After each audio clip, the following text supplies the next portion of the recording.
एते सरी हेबा परे भी मुह फुटाणी छाड़ुनी पाकिस्तान सुधुरिबार ना नेउनी। ऑपरेशन सिंदूर रे भारतर प्रचंड प्रहार रे छारखार होइथिबा आतंकिस्तान फुटाणी मारिबा जारी रखिछि। पहलगाम हमलार मास्टरमाइंड बोलाउथबा पाक सेना मुख्य आसिम मुनीर अनेक थर भारत विरोध रे बयान दैछंती। पुणी थरे भारत विरोध रे विष ओगाळुछंती पाक फील्ड मार्शल आसिम मुनीर। एबे सिंधु जल चुक्ति को नहीं आउ एक बयान देइछंती। मुनीर कहिछंती पाकिस्तान पानी मुद्दा को नहीं कोनोसी बुझामणा करिबो नाही। इस्लामाबाद पानी मामला रे किछि बुझामणा करिबो नाही, केबे नइबो मध्य नाही। तेबे पानी पाकिस्तान रो रेड लाइन, कारण एही देश 24 कोटी लोकों को मूल अधिकार सहित जड़ित।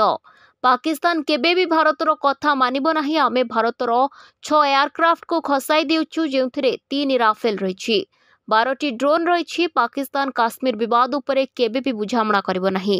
भारत को यह बुझिबाकू पड़िबो कि पाकिस्तान केबे भी काश्मीर को भूलिबो नाही कि छाड़िबो नाही।